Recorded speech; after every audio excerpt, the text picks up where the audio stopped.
Assalamualaikum warahmatullahi wabarakatuh. Selamat siang. Jumpa lagi bersama saya Ogi dari divisi eh, Alumni Experience Engagement di KFEB 4. Di KFEB bercerita episode ke berapa, Nov? Episode ke 10 kayaknya Ya. ini. Ya, Mhm. benar nggak sih? 10 ya. Kita sudah kedatangan guest, ini teman lama. Saya ingat dulu yang nah, cerita yang sampai sampai sekarang masih inget banget nih Kang Arbi, waktu kita menghadap eh, inilah ya, menghadap salah satu pejabat kampus dan Pak di situ paha gue dicengkram. Ya, nanti tapi kayaknya nanti kita akan bahasnya off the record ya. Tapi ini adalah eh, secara personal buat gue itu sampai sekarang sangat membekas gitu ya. Dan makanya itu spesial nih, Kang Albi ini adalah tamu spesial nih buat gue pribadi. Nah, terima kasih Kang Albi eh, sudah bersedia untuk jadi guest speaker di hari Sabtu ini, hari siang ini. Kita akan coba ngobrol-ngobrol bersama Kang Albi. Mungkin pertanyaan pertama saya adalah, Kang Albi, dulu keputusan Kang Arbi atau keluarga memutuskan untuk masuk ke SMA Taruna Nusantara tuh awalnya seperti apa sih? Gitu. Kronologinya atau kenapa itu jadi pilihan akhirnya masuk ke SMA Taruna Nusantara yang dulu mungkin sampai sekarang ya itu kan apa ya semi militer gitu ya, mungkin boleh ceritain Kang Arbi. Oke, siap. Pertama, saya berasa di RR-an ini. Jadi terima kasih Kang Ogi udah mengundang ini, alhamdulillah bisa ketemu walaupun secara offline dengan Kang Ebin, Kang Ogi, salam.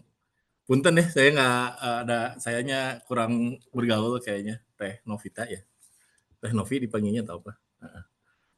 Dulu ke TN itu sebetulnya mah simpel Kang, saya nganterin temen. Jadi saya tuh punya teman dekat yang memang dari SMP. Kebetulan saya SMP masih agak lempeng, jadi beliau tuh suka ngajak saya ke Salman. Kalau Kang Ogi tahu mah di Salman tuh ada remaja Masjid Salman, jadi saya dulu ikut. Tong diseng kan Kang Ewin dah lempeng keneh waktu SMP mah. Jadi kebetulan dulu ikutan PMR, saya ikutan PMR. Pokoknya benar-benar sahabat lah waktu di SMP. Terus satu-satu dia bilang, "Bi, yuk kita daftar TN." Pada waktu itu belum ada ini ya, belum ada IG, belum ada YouTube apa. Apaan TN teh? Udahlah lu ikutan aja, pokoknya mah di sini gratis. Oh gitu ya. Ya udahlah ikutan daftar. Kebetulan dua-duanya sama-sama masuk gitu. Jadi waktu itu mah kebetulan teh memang dari SMP saya kebetulan SMP sama di kampung ya, ngebeda sama Kang Ebin. Kang Ebin mah di kota SMP 2 nya Kang ya.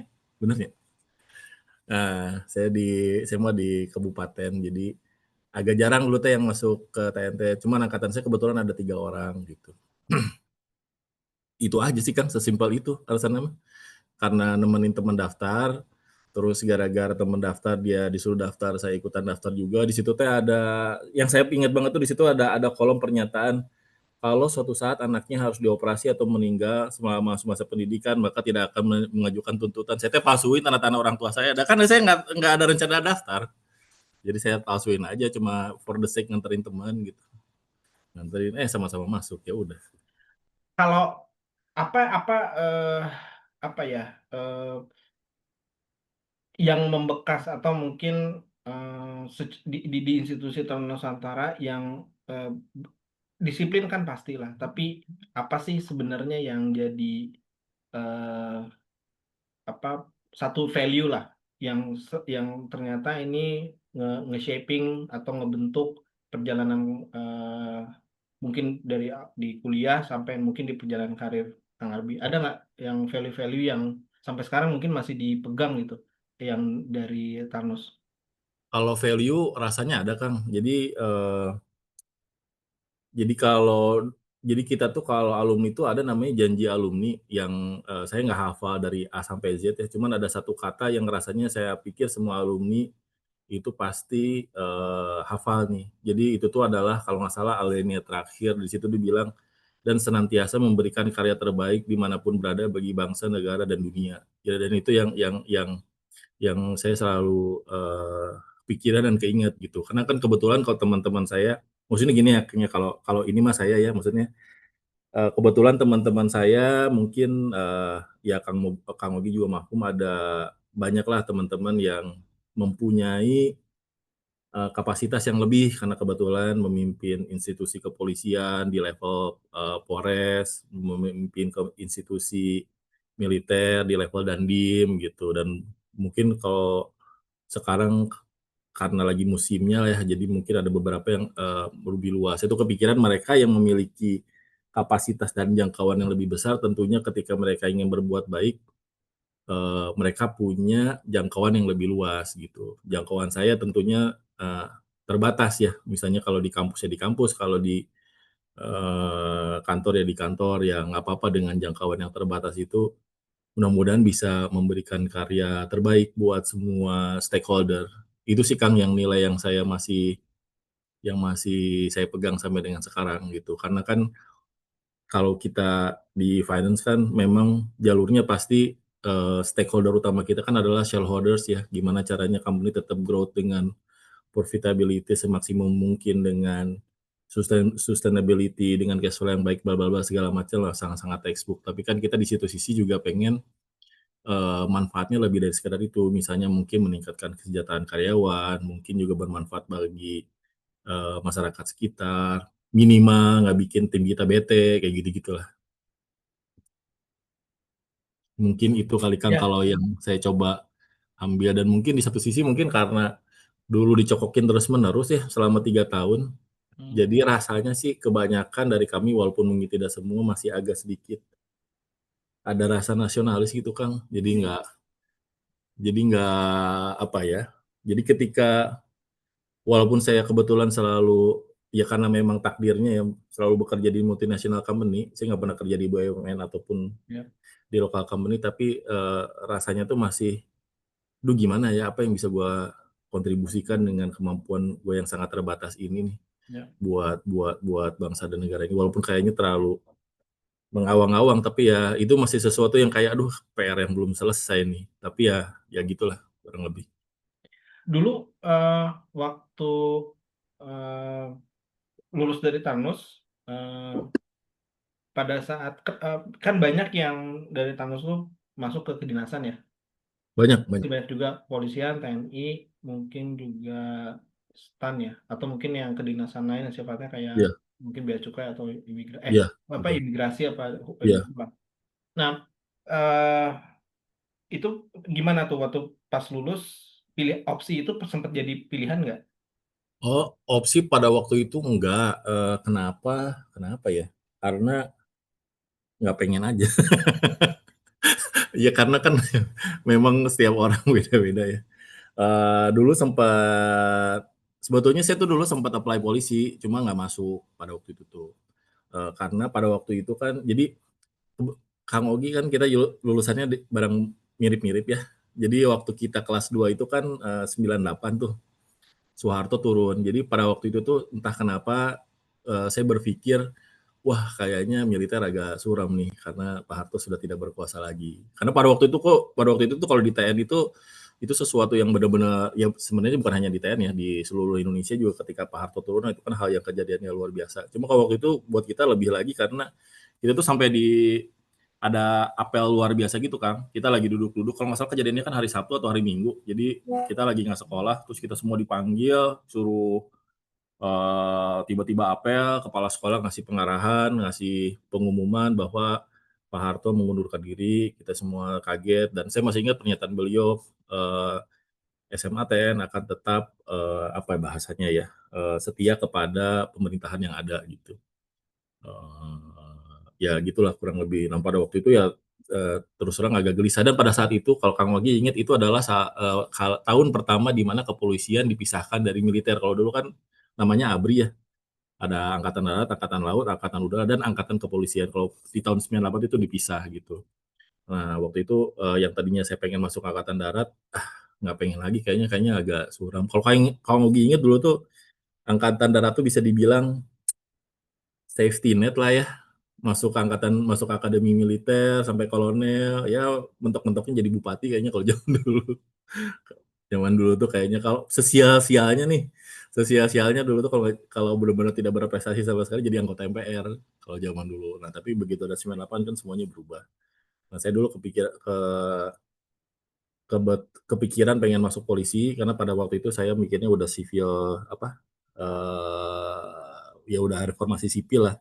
Cuma ya kebetulan nggak masuk karena memang kan mungkin ada kuotanya ya. Jadi dari teman saya sendiri yang masuk ke polisi itu udah ada 20 orang. Untuk ukuran satu sekolah ada 20 orang lebih, mungkin kayak 25 yang masuk satu institusi itu udah terlalu banyak sebenarnya. Karena kalau kamu cerita kalau lihat misalnya cek mungkin dari satu provinsi Papua aja itu belum tentu nyampe 5 orang, mungkin 3 orang aja nggak nyampe gitu. Jadi memang ada kuotanya dan mungkin saya nggak masuk kuota itu. Dan pada waktu itu ya udah ini jadi agak nyambung ini ya ke pilihan itu ya, ke pilihan akuntansi ya. Kebetulan saya kelas 1 kelas 2 Kang, walaupun saya nggak sehebat Kang Ogi, saya tuh seneng ngeband. Ya gitulah nama SMA tuh kan masuk masa-masa yang labil lah, kebetulan di TN sebandel-bandelnya nggak bisa kemana-mana. Jadi yang bisa dilakukan adalah cuma ngeband doang. Dulu saya suka pas band dan lain-lain lah gitu. Slipknot, agak-agak sedikit kayak gitulah. Dan saya tuh pikirannya cuma ya pengen pengen ngeband aja. Jadi kalau begitu ada liburan ke Bandung tuh saya tuh kerjanya tiap hari ngeles aja les band gitu. Jadi yang lesnya harusnya seminggu sekali, saya tuh tiap hari tuh. Jadi jadwal buat sebulan saya dapetin dalam seminggu. Jadi dalam sebulan tuh itu seolah-olah kayak belajar kayak sebulan lah, 4 bulan lah. Nanti begitu balik sini nyambung lagi, begitu nyambung sini balik lagi. Emang senang aja gitu. Nah, dilalah itu mengganggu pelajaran ternyata. Sehingga saya tuh masuk IPS adalah karena keterpaksaan, bukan karena pilihan. Nah, karena saya masuk IPS, kelas 3 baru mikir, waduh ini gue masuk IPS, apa kabar nih? Tadinya mau masuk ITB kan Kang, waktu SMA kan. Waktu pokoknya dari SMP itu udah kepikiran, wah SMA-nya SMA 3, biasalah standar anak Bandung. SMA mau SMA 3, habis SMA 3 kuliahnya mau di ITB gitu, udah standar banget. Ternyata karena nganterin teman jadi dari alhamdulillah sebenarnya saya juga masuk ke SMA 3 sebenarnya. Jadi waktu itu tuh raport sama apa ya, NEM atau apa itu teh, surat kelulusan teh. Ya diambil dari SMA 3 dimasukin ke TN. Terus ya pas itu gara-gara masuk IPS mikir nih IPS ngapain. Ya udah saya baca artikelnya Primagama waktu itu tuh dibilang jurusan yang ya itu standar banget lah, very very textbook gitu kan. Jurusan yang mudah mendapatkan pekerjaan, kuliahnya cepat lulusnya, itu adalah akuntansi. Ya sudah lah ya, akuntansi. Dan itu dibuktikan dan itu didukung juga dengan data ini ya, data UMPTN. Kan akuntansi pada saat tahun saya mah masih nomor satu ya. Akuntansi nomor satu, HI, Unpad, HI itu. Pokoknya mah di rata-rata di mana sama akuntansi nomor satu, HI nomor dua, nomor tiga T apa gitu ya, hukum atau apa. Pokoknya mah gitu. Dan paling mudahnya ya itu kayaknya align nih artikelnya Primagama sama data dari UMPTN datanya align. Ya udah waktu itu diputuskan dari mulai saya pertama kali masuk kelas 3 ya udah gue mau masuk akuntansi gitu. Nah, Sesimpel itu doang kan. iya, sebelum sebelum masuk ke kehidupan kampus nih, Oh siap. kan Kang Albi udah berkeluarga, udah punya anak. Ah, Nah, ah. apakah value-value yang ditanus, artinya gini, atau simpelnya gini, apakah mendorong anak Kang Albi untuk masuk, nggak langsung menggeleng gitu. Itu kenapa? Apa ada apa yang dipertimbangkan? Apa karena mungkin dorm atau karena jauh gitu ya? Apa gimana? Betul karena dorm, tapi bukan karena jauhnya sebenarnya Kang. Lebih karena saya tuh menyadari, sebetulnya udah nyadari dari dulu, cuman nggak tahu teori ini bahwa saya tuh sebenarnya introvert. Jadi introvert itu sebetulnya bukan eh, bisa jadi tapi tidak selalu ya. Introvert itu kan introvert extrovert itu kan teori yang saya pahami itu adalah bagaimana cara kita mengambil energi atau memaintain energi kita. Orang extrovert itu ketika dia bergaul sama orang lain, dia energinya bertambah tuh. Kalau orang introvert tuh kebalikannya, dia butuh kesendirian nih buat maintain energinya gitu gitu. Jadi dulu tuh kan waktu di Unpad aja ya, misalnya kalau saya lagi capek banget, saya akan menghindari daerah RR nih. Saya melipir ke tempat-tempat yang sepi. Capek. bukannya bukan nggak mau ketemu, tapi ya capek gitu. Kadang-kadang ke perpus teh bukan karena pengen belajar, karena butuh nge-recharge tuh, butuh nge-recharge. Itu juga salah satunya walaupun dulu waktu saya sempat ngekos pun, saya pilih kosan yang agak jauh. Karena saya kayaknya nggak mungkin nih kosan dekat kampus di mana dijadiin base camp di mana semua orang selalu datang. Jadi kenapa saya tidak mendorong anak saya, karena saya juga ngelihat ada anak saya itu kecenderungannya agak introvert. Dia bakal tersiksa bukan karena disiplinnya, Kang, karena dia dipaksa 24 jam harus hidup bersama orang lain. Pada waktu SMA itu saya tidak menyadari kebutuhan untuk gimana supaya gue bisa nge-recharge diri gue nih gitu. Kalau SMA yang tidak berasrama kan naturally begitu dia keluar dari sekolah gitu, dia ke rumah ya ngapain, mau main gitar kayak, mau main game kayak, mau ngapain gitu kan secara tidak sadar itu nge-recharge gitu. Nah itu tuh nge-recharge itu tuh buat sekolah berasrama termasuk di dalamnya TN itu kesempatan yang sangat sulit buat kita dapat. Lu jadi aneh sendiri gitu kan kalau lu tiba-tiba menyendiri gitu, kenapa lu? Ditanyain teman gitu. Karena memang itu ya teorinya, makanya kadang merasa lebih habis energinya, sosial energinya Iya, terbatas gitu ya, jadi iya, harus recharge. Terus iya. kalau di dorm mungkin personal space-nya jadi Betul, susah. betul, betul. Jadi bukan karena TN atau nggak TN ya, tapi Ya, lebih karena dorm dan betul. Lelah, lelah. ya bisa lelah gitu ya. Iya, iya, Itu tuh sangat masuk akal sekali.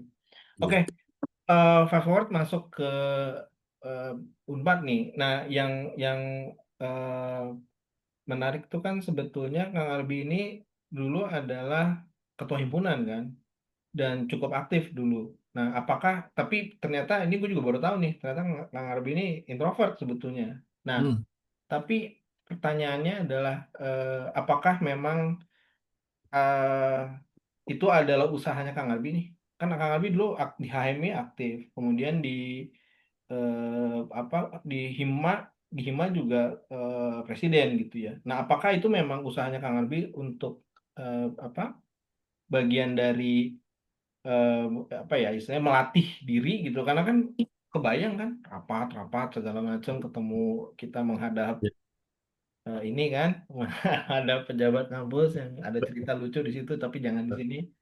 Nah, itu tuh gimana tuh, Kang Albi? Karena kan biasanya orang introvert justru menghindari yang social social activities begitu kan. Nah, itu gimana tuh?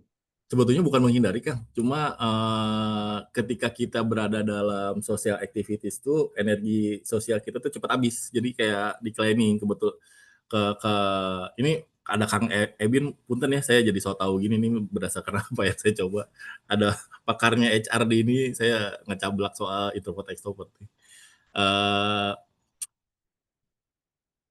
Kenapa dulu tertarik sama himpunan ya? Karena sebetulnya memang itu Kang yang saya ceritain gitu. Jadi ada satu value yang mungkin datang dari TN atau mungkin tidak bahwa kita berusaha memberikan karya terbaik dimanapun berada gitu. Pada waktu itu tuh kan Unpad zamannya kita itu adalah universitas yang sangat murah karena disubsidi sama pemerintah ya. Jadi saya tuh merasa mempunyai kewajiban untuk memberikan yang terbaik dengan apa yang memberikan timbal balik dengan apa yang kita punya gitu. Which is mungkin aktif di himpunan, aktif di organisasi. Saya waktu itu jujur memang ya menurut saya nggak apa-apa lah ya yang namanya mahasiswa adalah masa kita buat beridealisme ria, ria kan begitu kerja barulah kita bertemu dengan realitas yang sebenarnya gitu. Nah waktu waktu di kuliah tuh memang memang idealisme dan niatnya itu adalah gimana caranya gue bisa mengkontribut sesuatu sama lingkungan yang ada di sekitar kita gitu benar-benar ke situ. Makanya tadi ada cerita itu kan ketika kita ketemu sama orang apa segala macam kan kita berusaha untuk ramah gitu ya segala macam itu tuh kadang-kadang ada capeknya makanya saya kadang-kadang suka melipir tuh lewat PAP kalau lagi capek banget hanya untuk hanya untuk memaintain oh begitu oh udah berasa nih sosial energi udah lumayan lagi baru nih keluar lagi ketemu sama teman-teman nongkrong di era-era gitu gitu gitu. Nah waktu kuliah tuh udah mulai bisa ada apa namanya itu ya kemampuan untuk mengenali diri itu udah mulai ada tuh. Waktu SMA tuh kebetulan memang saya belum ada. Jadi berasanya saya berada di tempat yang salah gitu. Padahal sebenarnya bukan tempat yang salah, tapi ya bisa jadi tempat yang salah ya. Tapi lebih lebih ke tadi sebetulnya lebih karena kita tuh perlu personal space nih kalau orang introvert tuh yang mana kalau nggak dipenuhi ya nggak maksimal aja. Mm-mm, Ya, gitu. segala capek gitu ya, gitu. Heeh, benar, Dan benar. mungkin ngeband juga itu jadi in a way kayak personal space gitu, karena Bener. cenderung di studio orang nggak akan tahan berisik, jadi lebih circle-nya lebih kecil. Iya, circle-nya kan itu aja. Kita kan dulu waktu masuk era kita tuh, eh kan Kang Abi juga kan dulu Danlab gitu ya. Era kita tuh kan masih yang sangat ospek jurusan dan fakultasnya kan sangat-sangat feodal gitu ya. Hmm. Secara fisik mungkin jauh lah, mungkin capeknya dibanding waktu keseharian di TN gitu ya. Tapi sedikit deh penasaran juga nih, kita kan nggak pernah ngobrol sampai sejauh ini dulu ya di level-level yang apa ya, bukan filosofis ya, tapi kayak makna-makna lah gitu. Waktu ngerasain prospek dan P5 itu kayak punya perasaan, ah ini gini doang, kayak gitu nggak sih, Kang Alwi?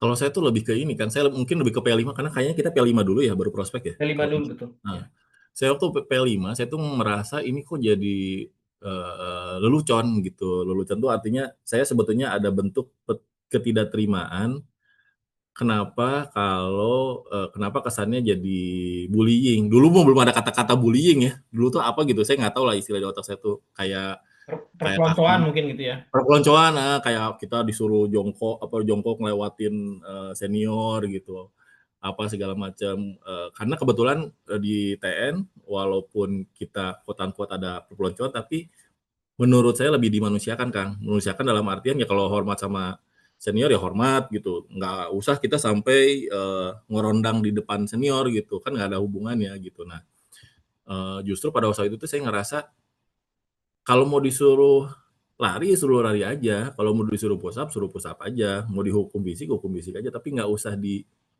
pelonco yang lucu-lucuan, buat apa gitu. Nah, itu sebetulnya yang mendorong saya pengen jadi danlab, Kang, karena saya pengen ya kalau mau dihukum, hukum aja gitu, nggak usah apa istilahnya, melakukan tindakan yang kurang menghargai kemanusiaan seseorang gitu. Jadi kalau saya tuh, lebih ke situ. Ya maksudnya istilah kasarnya mau digampar, gampar sekalian, tapi jangan disuruh nunduk-nunduk, mau ngapain gitu. Kan setiap orang punya harga dirinya masing-masing. Itu yang saya kurang setuju dari jadi waktu ospek tuh yang saya pikirin lebih karena ini buat mau ngapain sih sebenarnya ketika orang disuruh nggak tahu ke zaman kamu ada nggak? Kalau zaman saya tuh dulu ini ada Kang yang, ini ada tembok ya, ya ini senior nih, tatip-tatipnya gitu. Nah si kaki seniornya tuh ke atas gini, Hmm. terus kita tuh kayak disuruh ngelewatin kaki seniornya, terus ngapain gitu. Ya, ada. Nah Ada itu tuh sesuatu angkatannya Kang Ebin itu. Biarin aja di sini. enggak, itu angkatan 98 soalnya P5. Enggak, kita juga ngalamin. Oh ngalamin Di kita juga. tuh juga sama, sama. Iya, nah itu yang sesuatu yang saya eh ya tidak itu karena itu Kang walaupun di TN pun ada perpeloncoan tapi menurut saya lebih menghargai lah disetrum sekalian gitu dipukul sekalian tapi nggak ada tuh kita disuruh sikat gigi bareng-bareng kan apa ya, buat saya waktu itu ya apa maknanya gitu saya nggak ngerti cuman sekadar Ya, ya. Dulu gue dipel itu badan gue nah itu dia. di ruang saya dipel itu. Gitu. Dan dan Hmm. dan memang waktu di prospek pun kita kan punya tatip ya yang dilatih secara artinya kan tadi ada kode etiknya apa segala macam. Nah Bagus, ya, bagus. ya. Tapi walaupun ada eksesnya nanti kita bahas mungkin nggak di sini. Tapi eh, yang sulit kita hindari itu kan sebenarnya swasta ya. Ya, Betul nggak? ya, ya, Nah, betul. ini mah nggak apa-apa kita bahas di sini atau udah lewat juga. Cuman buat moment of reflection karena menurut gue masih relevan dalam arti gini.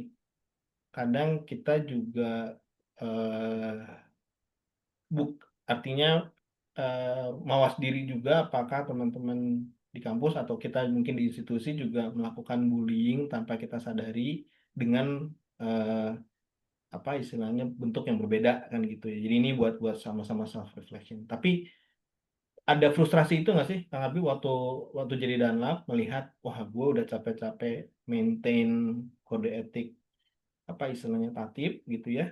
Tapi ketika anak-anak maba ketemu swasta rusak semua gitu. Itu sempat ada kepikiran gitu nggak? Sampai frustasi sih enggak sih kayaknya Kang, cuma lebih apa ya, tapi minimal karena pada waktu itu ya Kang yang disuruh lewat kaki itu bukan sama swasta loh, itu sama angkatan 98 sendiri. Jadi sama si panitianya sendiri gitu. Minimal pada saat itu kan kalau Kang Ogi lihat ingat kan kita dulu ada sama Manurung, oh latihan tatip gitu buat ini. Sebenarnya mah itu latihan tatip itu sebenarnya bukan latihan tatip, tatip ngapain sih pakai latihan nggak penting juga gitu. Tapi itu kan sebetulnya adalah menanam usaha untuk menanamkan influence kita terhadap influence-nya seorang Danlab terhadap para tatipnya gitu. Bahwa tatip itu nggak bisa seenaknya sendiri ada komandonya di situ yang mana harapan saya kita bisa menanamkan sedikit kode etik yang ada lah gitu supaya manusianya tetap dimanusiakan bukan berarti nggak boleh dihukum hukum aja tapi hukumnya yang jangan melanggar kodrat harga dirinya dia kalau waktu itu pikiran saya begitu gitu kan kalau suruh push up ya suruh push up kalau suruh push up ya lu juga ikutan push up gitu jangan lu diem aja gitu Ya. Nah, gitu gitulah. di fast forward zaman sekarang nih, Kang Arbi. Hmm. Hmm. Menurut Kang Arbi masih masih relevan nggak sebetulnya? Di kalau kalau Thanos kan tadi gue bisa nangkep bahwa tadi dipukul apa segala macam, tapi semua semua dalam koridor. Jadi gini, kayak itu tuh dalam takaran gitu.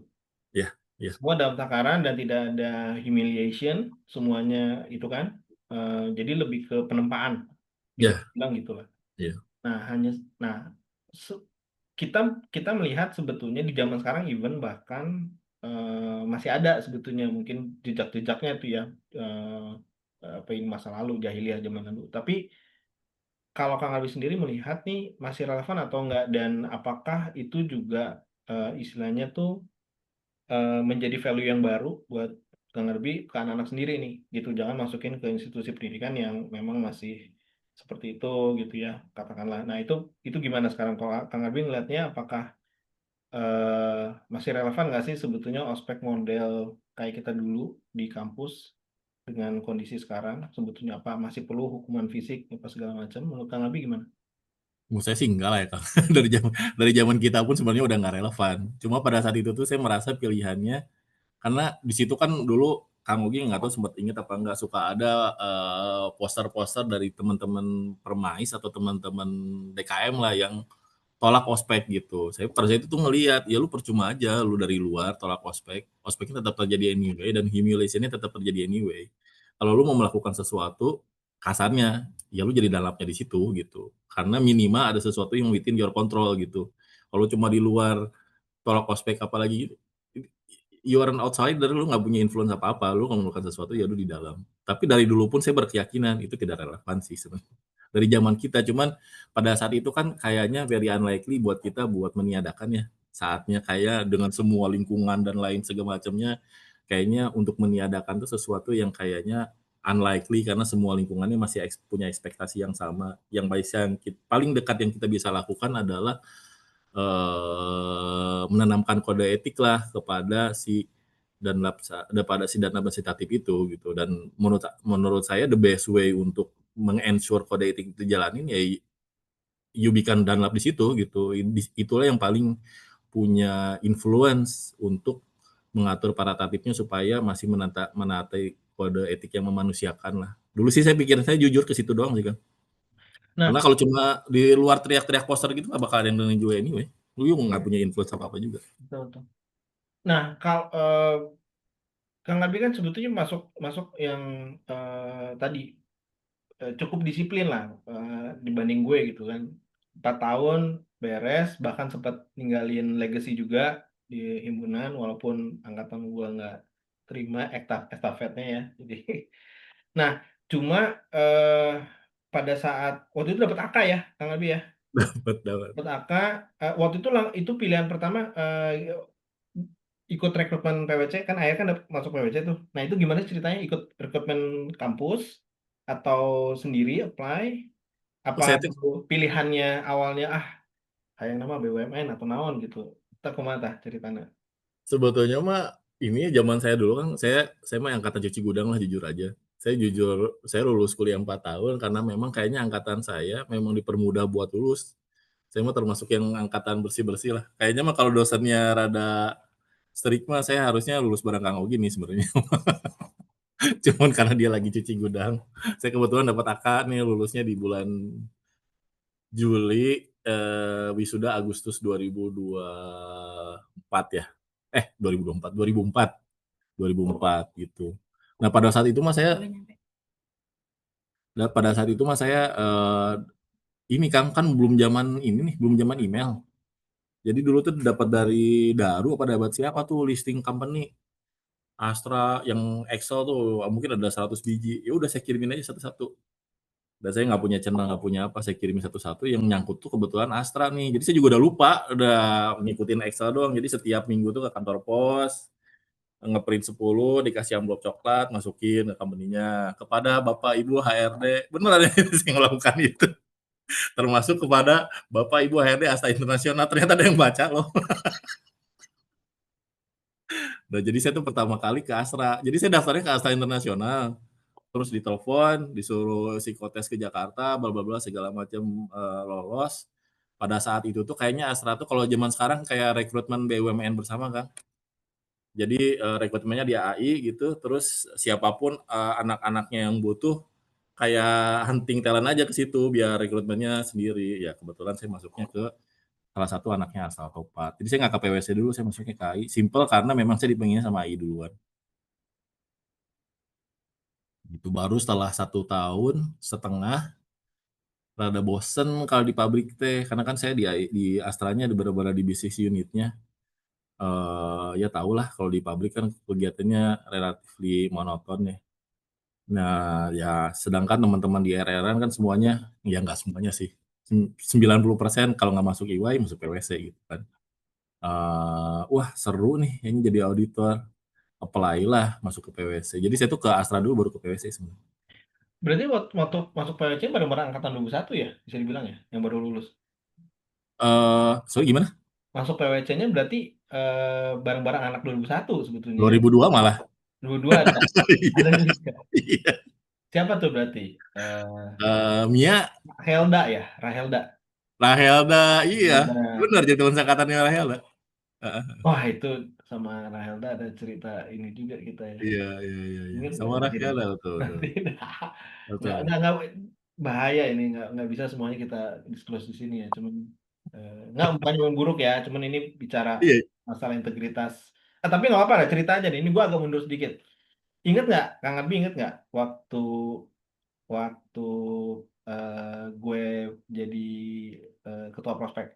Mhm, mhm, Kan kita kan ada rules gitu ya untuk anggota tetap anggota penuh tuh kan zaman dulu mhm, ADRT ya. mhm, Jadi mhm, prospek adalah bagian dari kayak semacam mhm, seleksi atau mhm, syarat untuk mhm, menjadi anggota penuh anggota tetap mhm, himpunan. mhm, Dan pasti ada beberapa dari peserta prospek yang karena kondisi fisik tidak apa mhm, ya tidak mhm, inilah tidak memadai gitu kan atau nggak dalam kondisi fit untuk ikut kegiatan. Nah sehingga mereka di excuse untuk nggak ikut apa selama waktu itu pada saat itu yang penting datang pada saat hari terakhir di mhm, pagi-pagi itu kan.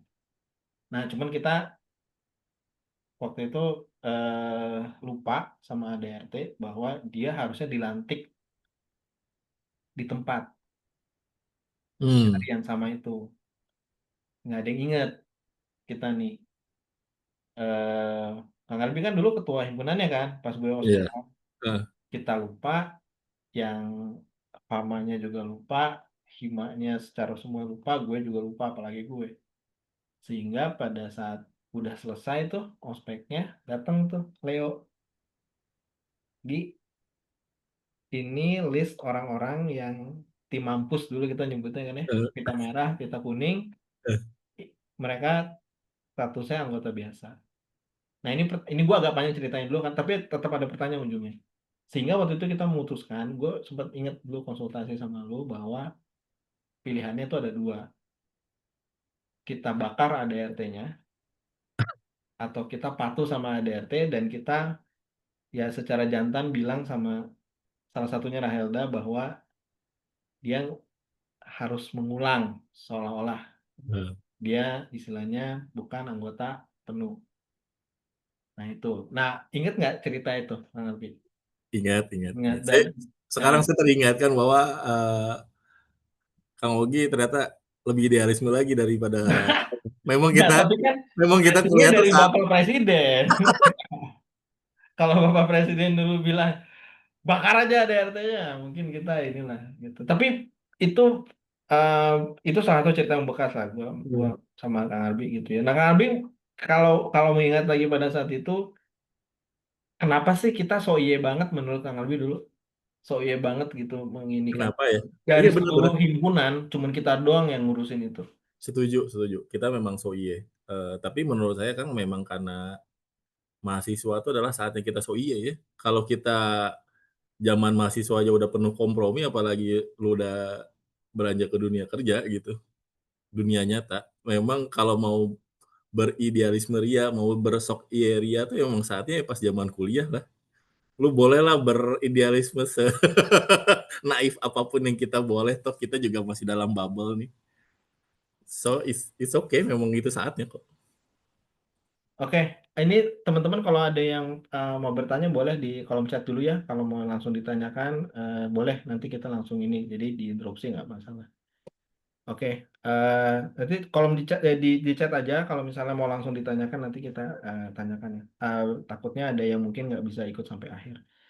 Oke, kita balik lagi ke akhirnya kan memutuskan masuk PwC, apply lagi gitu ya, Kang Albi Apply ya? lagi, Apply apalagi lagi dan seangkatan sama 2022. dan, dan 2001 juga Eh kan dua maksudnya. 2002 kok 2022. Ya, ada 2001 juga waktu Dan itu. ada 2021 juga. Nah, itu itu pasti ada transisi tuh yang tadinya di corporate gitu ya, relatif 8 to 5 masuk Hmm, PwC udah otomatis itu hmm, another apa story kan. Nah, itu kesan-kesan awalnya gimana waktu masuk PwC? seneng aja kan. Kan seangkat kan kalau di kita masuk ke AP mah ya sama Kang Ogi juga ke halaman kan happy-happy aja. Karena kita berasa kayak kuliah lagi kalau saya emang ngerasanya. Jadi kayak lagian masih umur 22, 23, 24 itu kan kuliah pulang jam 2 ya nggak berasa lah beda sama sekarang kalau tiap hari jam 2 udah kerokan tuh besoknya udah mulai demam. Kalau zaman dulu mah umur di bawah 25 mah pulang jam 2 ya santai aja makanan dibayarin kantor. Ya happy-happy aja. Happy-happy. Happy. Jadi selama 3 tahun tuh di PwC bisa dibilang happy, kuliah banyak temannya. Beda kan kalau sama kita masuk ke bisnis unit di Astra gitu. Kita masuk anak baru tuh supervisor kita udah beda 5-10 tahun, manajer kita beda 10-15 tahun gitu, kayak temennya tuh jarang lah. Tapi kan kalau kita di KAP gitu kan temennya tuh banyak gitu. Jadi kayak satu angkatan bisa 30 orang, sama 30 tuh temenan gitu. Jadi happy-happy aja sama senior kita cuma beda setahun. Bahkan kalau dalam kasusnya saya, senior saya lebih muda daripada saya gitu. Karena saya masuknya angkatan 2002. Jadi nggak ada, happy aja Kang, happy. Saya resign dari PwC itu karena saya kebetulan dapatnya IM Kang, Ya. dapatnya IM itu dan kebetulan saya dapatnya klien yang lumayan gede Nyumono Nusa Tenggara. Jadi kayak apa di istilahnya apa ya continuity ya, continuity tuh. Jadi saya tuh di luar tuh bisa di luar Jakarta tuh maksudnya bisa dalam setahun kalau di total-total bisa 4-5 bulan. Kebetulan pas di PwC saya nikah terus langsung punya anak. Terus kayak jadi sebetulnya gini, kalau konsepnya saya ya, selama lu masih single, you di KAP sebenarnya happy-happy aja sih. Tapi begitu you married dan mungkin married pun kalau belum punya anak masih happy juga. Nah, begitu punya anak nih baru PR gitu. Jadi sebenarnya di PwC mah enjoy-enjoy aja. Karena punya anak, sebenarnya lebih karena punya anak, terus anak gue baru 2 minggu, gue tinggal sebulan, balik lagi, udah bisa ngomong nih gitu, lebih lebih ke situ sih. Terus kebetulan ditelepon sama bos yang lama, bos yang lama tuh yang dulunya dia kepala divisi atau division head, dia promote jadi finance director, dia nelfon, Bi mau balik lagi nggak ke Astra? Wah, ada posisi apa Bu? Waktu itu dia nawarin posisi manajer. Oh ya udahlah, lagian lagi butuh duit juga kan, ya udah gitu. Ya, Em, itu kan memang orang banyak lah udah tahu anak-anak gitu ya, masuk di Big Four itu kan apa capek gitu udah pasti ya capek dan banyak ini. Eh, itu kan tapi bisa dibilang 19 tahun yang lalu ya jatuhnya ya pertama kali masuk ya berarti udah lama sekali. Nah sekarang kan posisinya dibalik nih, apa namanya posisinya dibalik jadi auditi berhadapan sama sama auditor gitu ya. Dan pasti waktu di Astra juga kan pasti ketemu PwC lagi gitu ya, Iya baru iya iya ketemu iya. teman. Oh ya, BTW tadi teman-teman, Kang Arbi bilang IM itu maksudnya energy and mining ya. Iya iya. Maksudnya biar nggak terlalu sektoral thing gitu. Kalau Sorry sorry. finance, financial service, gue jadi gue yang tahu ya. Nah, gitu. Em, nah, pertanyaannya, sekarang nih pasti kan berhadapan juga sama auditor Ah, dan mungkin masih di before juga. Apa yang berbeda mungkin? Maksudnya dari 19 tahun yang lalu dengan sekarang, em, apa sih karakteristik anak-anak sekarang gitu mungkin yang atau bukan anak lah, secara institusi, ada yang berubah nggak sih sebetulnya? yang berubah mungkin lebih ngikutin zaman kali ya. Oh, jadi ini disclaimer aja Kang, saya udah nggak terlalu banyak intat sama auditor sebenarnya. Mungkin terakhir waktu saya di DHL kali 2016 Ya, lah. masih ketemu partner audit lah dulu. Iya, ya, ketemu Hmm. partner kan yang paling cuma pembukaan sama penutupan doang tuh. Selebihnya kalau ada discuss finding gitu pun udah mulai di delegate nih discuss finding. Ya, Tapi ya, ya. kalau yang saya lihat dari agak sedikit jauh, mungkin lebih ngikutin kondisi zaman aja ya. Karena kalau dulu kan kayaknya kita ke klien itu selalu pasti datang ya. Kalau sekarang tuh mungkin mereka lebih banyak remote-nya karena kan supporting dokumen juga sekarang banyak yang scanan segala macam. Ya. Kalau saya ngeliat sih lebih ke situ sih, lebih ke perkembangan teknologi itu sendiri. Konsepnya sih more or less mungkin lebih sama ya kalau saya ngelihat ya, nggak terlalu jauh berbeda ya. Oke, Kang Abi, ini eh, aku penasaran ini. Pas masuk kan balik lagi ke Astra seolah-olah, tapi mungkin Hmm. entity yang berbeda gitu ya. Iya, iya. Ah, Nah, waktu itu posisinya apa?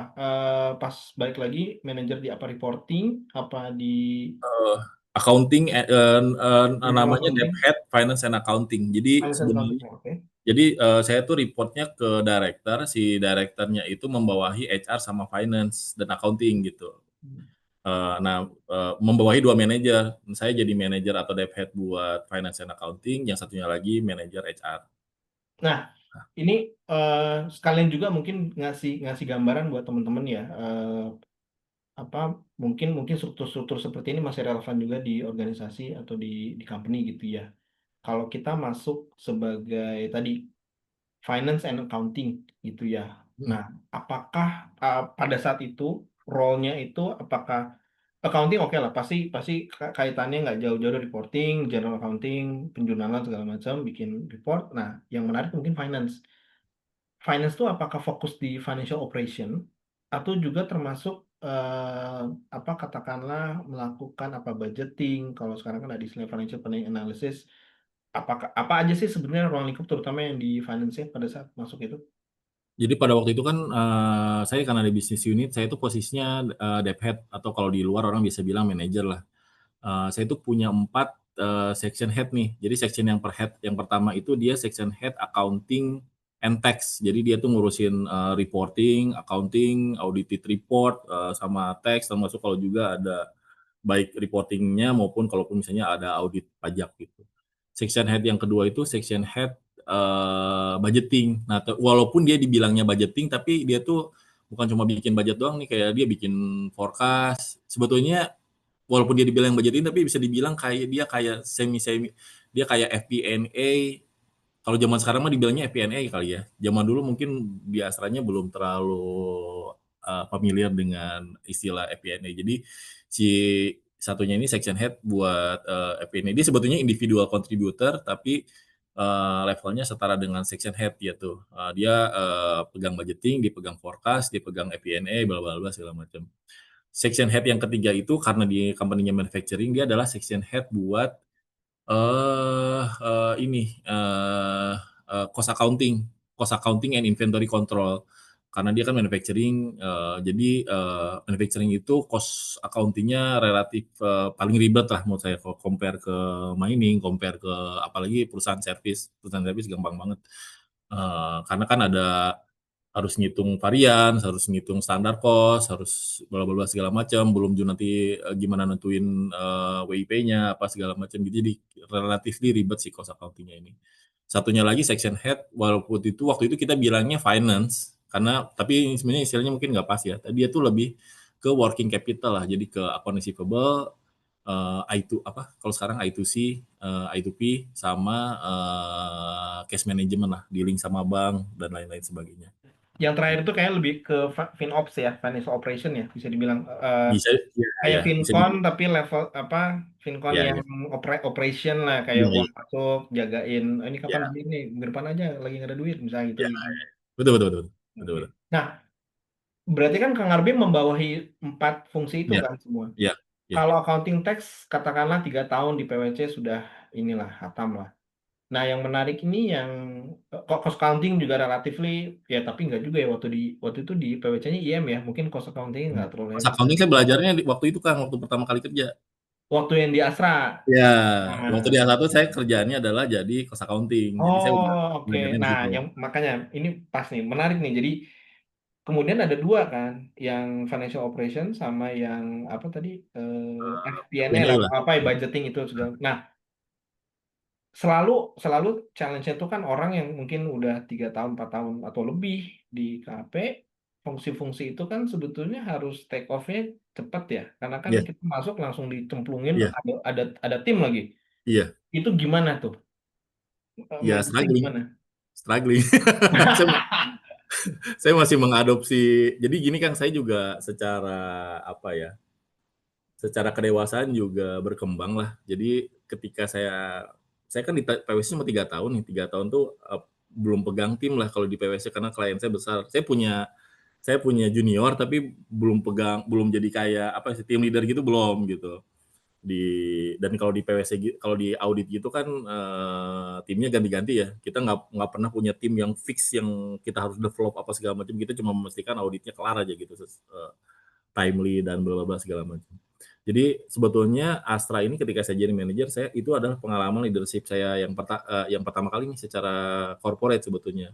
Tapi secara karakter saya belum belum berubah. Jadi saya tuh masih dan kalau dan di Astra itu kan relatif tua-tua umurnya.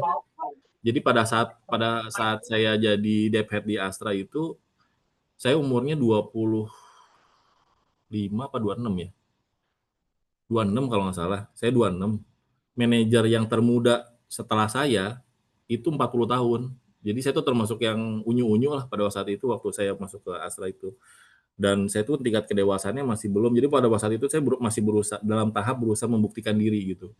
Jadi ya ngerti lah ya, kita anak baru, kita relatif lebih muda daripada yang lain gitu. Terus kita berusaha membuktikan diri bahwa gue di sini gue di sini karena gue memang dirasa mampu gitulah. Jadi kalau saya punya istilahnya style Superman lah. Pulang berangkat pagi, pulang jam 11 setiap hari sepanjang mungkin setahun pertama kali. Jadi nggak beda jauh sebetulnya jam kerjanya daripada di PwC karena saya masih struggling gitu tuh berusaha yang tadi Kang Ogi bilang accounting mungkin nggak ngerti, cost accounting masih ngerti, budgeting kan ini apaan gitu baru lihat juga. Terus apa yang FinOps sih walaupun simple kan kita di PwC nggak ngerjain juga ya. Ya jadi kita harus tahu nih dealing sama bank kenapa harus pakai rate yang ini gitu-gitu yang sesuatu yang kita di PwC nggak terlalu belajar gitu. Jadi ya jawaban simpelnya ya struggling kan, cuman ya gitulah. Oke. Nah, ini sebelum lanjut nih, ini Kang Ngumbul kebetulan lagi nyetir ya. Kang Ngumbul boleh duluan apa? Kita kasih kesempatan ya, karena susah pasti texting nih. Kang Iya, Ngumbul iya. silakan Kang Ngumbul. Ya, nuhun, terima kasih Kang Oki. Kang Arbi, salam kenal ya. Siap Kang. Saya 9 NPM 93 B1 93249. Waduh, serem NPM-nya. Seperti NPM ada nosis nomor siswa 9000263. Kalau sama Kang Arbi mesti bilang nosis juga soal itu. Waduh, waduh, waduh. Siap saya ini hadap kiri. Saya rom kiri ya. Eh, Salam kenal ya. Siap Kang. Alhamdulillah bisa ketemu, saya senang sekali nih. Mungkin sedikit aja, konkret aja nih ya. Saya konkret aja, kalau boleh, bentar ini kalau Kang Abi berkenan, jadi simpel untuk alumni FE yang ada di Pelindo gitu ya. Tapi sekarang di Pelindo kan ya. Saya sebetulnya di NPCT One, Kang. NPCT One itu ada Oh, Pelindos, oke ada oke oke. Pelindo, ada Pelindo 51%, tapi kayaknya nggak dikonsider sebagai anaknya Pelindo deh. Dia dikonsider sebagai Nah, PMA. oke nggak apa. Ya, nah kalau boleh tapi nggak apa-apa juga. Artinya masih di simpul sekitar itulah. Siap, Kita jalan dengan strateginya baik sekarang ada Oke, Edit apa Edin ya sudah partai yang lain. Itu kita pengen bikin simpul-simpul gitu ya. Yang saya tangkap nih di Prosi kalau tangan. Jadi kalau berkenan mungkin nanti bisa jadi simpul untuk di apa namanya di apa kita namakan port atau apa lah manajemen atau apa mungkin ya. Silakan. Ya, tapi memang itu agak sedikit effort Kang Puter. Jadi kayak mesti ya dalam tanda petik mendata gitu ya. Colek. Jadi kayak siap, apa namanya ketok telur lah gitu ya. Jadi siap. siapa ada dikumpulin mungkin nanti kalau misalnya nanti sudah terkumpul ya kita ya rutinkan lah gitu ya. Nah, untuk tempat nanti bisa ya kalau di tempat di KKP bisa alhamdulillah kalau misalnya enggak juga mungkin nanti di tempat di kantornya Kang Ogi itu ada ruangan besar tuh bisa dipakai nanti insya Allah kita fasilitasi gitu kita bantu fasilitasi artinya Siap. sisi berharap semakin ke depan ini sudah digagas dengan baik oleh IKFEB kan. Jadi artinya tinggal kita sekarang bergerak dalam sel-sel gitu ya. Sel-sel yang kemudian nanti kan mengkerucut gitu ya. Nah, itu yang mungkin saya lihat yang konkret yang bisa kita kerjakan. Nanti kalau udah kenal, insya Allah, oh ternyata di sana ada apa namanya ada akan di Palindonya gitu kan. Ada Kang Zaki itu di komite audit gitu.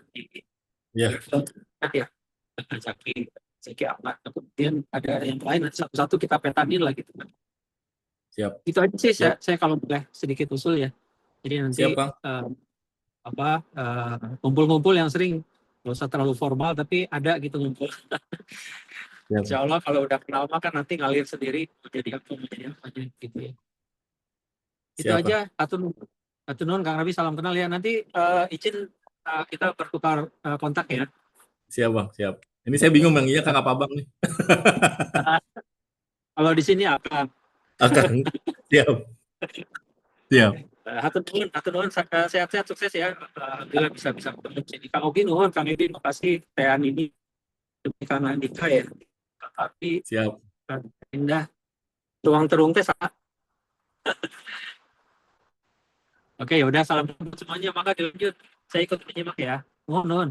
Siap, siap, Bang. Tenun, Kang Ngumpul. Ya, Ya, jadi Kang Ngumpul, ini double alumni berarti ya buat Kang Arbi.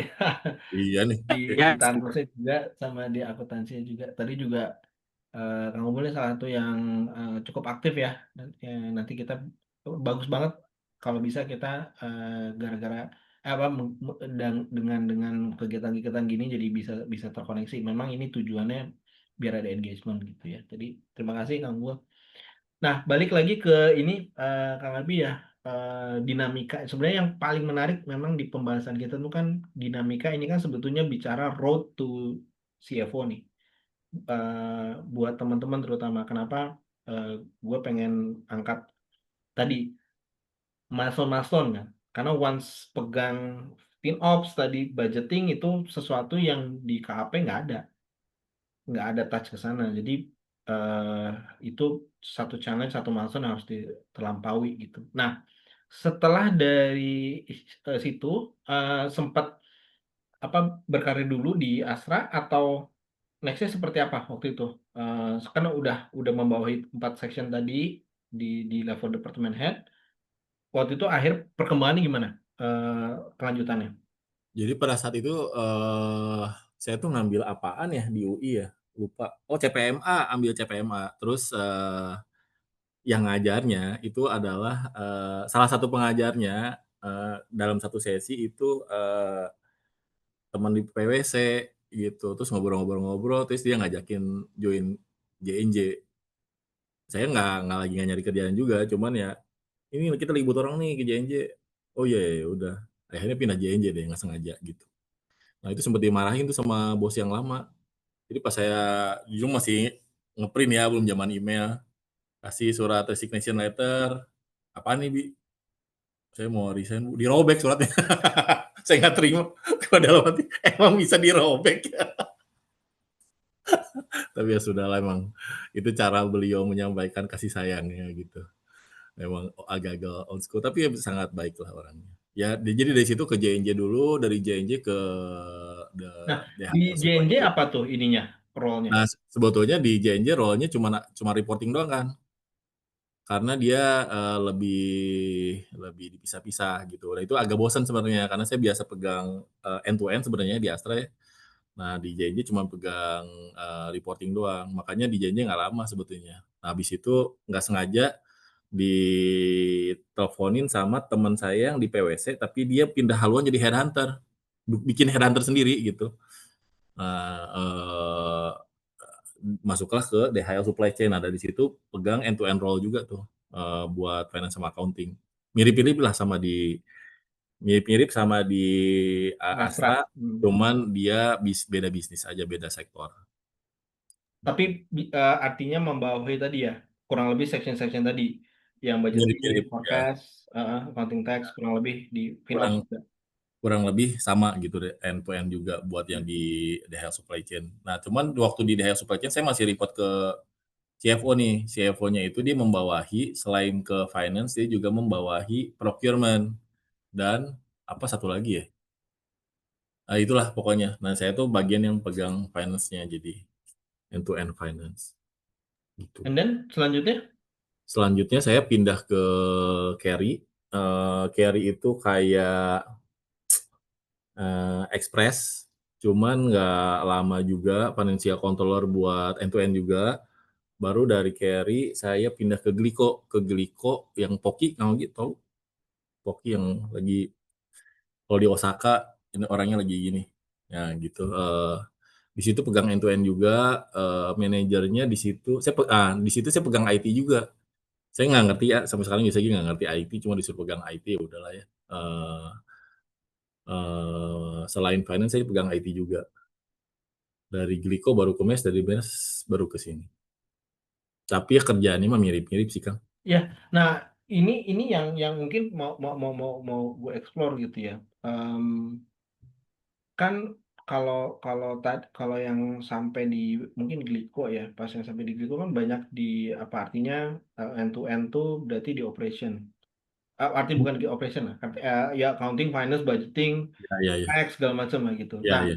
cuman kalau yang sifatnya strategic decision making nih misalnya, Ah, eh, pernah nggak sih dapat dapat dapat apa istilahnya tuh, dapat role ya mungkin di yang sekarang atau yang sebelumnya, as a CFO atau mungkin department head dari finance yang mesti lakukan, eh, apa katakanlah bagian dari, oh kita misalnya mau acquire atau kita mau divest gitu, pernah nggak ada exposure ke sana? iya, sebetulnya mah dari zaman ini, Kang, dari zaman di Carry sebetulnya mah. Sebetulnya mah di DHL pun udah punya part itu, karena kan DHL itu adalah bisnis third party supply chain, di mana dia bisnisnya itu dia itu kayak company yang terdiri dari banyak project lah, project sama pergudangan Unilever, project sama transportasi Unilever, project sama ini. Dia itu adalah dia tuh punya waktu zaman saya punya 150 PNL kurang lebih. Warehousing sama transportation yang mana setiap bulan itu jangankan setiap bulan, setiap minggu tuh ada aja proposal project baru. Jadi di sana bisa dibilang udah mulai ada exposure tuh untuk visibility study project baru minimal dari sisi finance-nya, karena kan ada beberapa project yang kita butuh capex ataupun butuh investment, dan itu selalu kita butuh approval dari atas dan pasti butuh involvement dari finance. Nah, tapi yang buat saya yang lumayan menyenangkan tuh sebetulnya waktu di Carry ini, Kang, karena Carry ini benar-benar perusahaan baru nih. Jadi Carry ini dia di Thailand nomor satu. Di Carry ini kalau di kita kayak JNE lah. Di Thailand dia udah nomor satu market leader. Cuma dia pengen masuk ke Indonesia. Dia masuk ke Indonesia dengan membeli lokal company yang udah ada nih, namanya Next kalau dulu namanya. Next ini punyanya Bu Noni, punyanya Bluebird sebenarnya. dulu dibeli sama si Carry ini. Nah itu benar-benar dari nol, Kang, dari benar-benar company-nya baru bulan pertama jalan. Jadi lumayan menyenangkannya di situ tuh adalah karena saya mulai bikin financial modeling itu justru sebenarnya di Carry nih, karena waktu di PwC waktu di DHL itu kan apa, udah ada template-nya. Jadi tinggal ngisi template-template bla bla segala macam, terus kita ngejelasin sama orang, nanya sama orang bla bla segala macam lah. Tapi kalau di Carry ini benar-benar bikin dari kertas kosong nih. Jadi yang saya mulai itu adalah saya ngomong sama si managing director-nya, kita mau ngapain nih ke depan. Nah, dia menceritakan lah visi misinya. Oh iya Bi, kita akan mulai dengan Jawa dulu, habis itu nanti kita ekspansi ke Sumatera. Kita rencananya volumenya kita bakal sekian parcel per hari, bla bla bla semacam, dari dia menceritakan semua visinya. Dan itulah yang gua translate ke financial modeling kan. Nah, dari situ ngobrol lah sama orang sales. Nah, lu kalau mau ke situ, lu detailnya mau gimana nih? Lu mau jualan kemana aja? Misalnya di Jakarta, asumsinya bahkan banyak parcel. Parcelnya tuh harganya per parcelnya berapa gitu rata-ratanya. Bla bla semacam lah. Lu ada tarifnya, termasuk ke Sumatera dan lain sebagainya. Nah dari situ ngobrol sama orang head operation. Nah dengan target sales kayak gini, lu butuh apa? Lu butuh mobil berapa banyak? Lu butuh cabang di mana aja? Nah semua terus ngobrol sama orang HR. Nah dengan kayak gini kita butuh strategi orangnya kayak gimana. Dan itu tuh menyenangkan kan. Jadi kayak kita ngobrol menerjemahkan eh, misi-misi mimpi-mimpinya orang ke dalam satu financial modeling yang akhirnya wah dengan segini kita mesti maju nih ke stakeholder, kita butuh duit. Kayak saya misalnya kita bakal duit 5M sebulan gitu. Nah, kita butuh masuk. Nah, kita tuh pergilah kita menghadap ke shareholder kita nih di Bangkok waktu itu. Karena yang paling gedenya di Thailand, ya udah kita present bahwa ini mimpinya kita, bla bla bla segala macam, ditranslate ke financial modeling, ujungnya kita minta duit gitu. Tapi kalau buat saya sih pengalaman paling menyenangkan pertama yang menurut saya cukup strategik itu di Carry justru. Ya, ini makanya gue mancing pertanyaan itu karena ini adalah sebetulnya eh, kita kita pasti, bukan kita sih ya, Kang Arbi pasti punya struggle tadi pada saat di balik ke Astra tadi kan ya. Hmm, Tapi ini kan the real deal-nya sebetulnya. Di hmm, Carry ini kan sebetulnya the real deal. hmm. Developing financial model dan mau nggak mau sekarang udah mikirin bisnisnya kan. Betul, betul, Betul ya. Nah, betul. ini yang sebetulnya adalah bisa dibilang core dari CFO-nya. Iya, Road to CFO. Nah, pertanyaan nih Kang Abi. Gini, kalau kalau gue kan jarang kuliah ya. Maksudnya, sama dong. tapi gue actually 7 tahun gitu. Maksudnya, gue nggak inget dulu. Mungkin pertanyaan gini, biar lebih enak. Ada beberapa orang yang mungkin nggak se ya tadi Kang Arbi bilang struggling, tapi ini gue nggak bayangin Kang Arbi waktu itu bikin Vmode-nya bisa dibilang sendiri gitu ya, Ya, build ya, gitu ya, mungkin ya, ada tim tapi bisa dibilang build sendiri, ya, walaupun waktu di HL pernah dapat template-nya segala ya, macam, tapi kan ini it's a real deal, ini kertas kosong. ya, ya. Itu kan sesuatu gini, nge-build financial model itu kan bukan sesuatu yang itu pasti nggak tahu, kalau gue udah pasti udah gini. Di kerjaan gue barangnya adalah financial model tapi yang bikin bukan gue, Hmm, dan ngelihatannya udah nggak dek-dek gitu. Nah, hmm, pertanyaan ini kan lebih nyambung sama mungkin apa yang bisa di bridging sama hmm, teman-teman mungkin di kampus, dan mungkin message kita ke teman-teman di apa, teman-teman mahasiswa, hmm, apa yang dibutuhkan sebetulnya supaya orang-orang yang mungkin learning curve-nya atau kemampuan untuk nggak not exactly fast learner lah untuk nge-build hal financial model. Kalau Corvin secara umum kan relatively ya, apalagi audit ya. Audit itu menurut gue udah canggih banget sekarang. Di Unpad tuh anak-anak udah kertas kerjanya udah mirip-mirip lah sama even di Big Four. Tapi ini kan sesuatu yang sulit kan. Nah ini menurut Kang Albi nih, kalau misalnya bisa membantu kayak, oh ini kayaknya perlu nih Finmoti perlu dikenal ya, apa gimana. Menurut Kang Abi gimana untuk memuluskan kita memahami itu semua lah gitu. Kang Punten, 1 menit aja ya, Boleh, boleh, sorry. boleh, silakan, silakan, Sorry, aman, Kang. aman, aman.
Sorry, punten pisan, punten.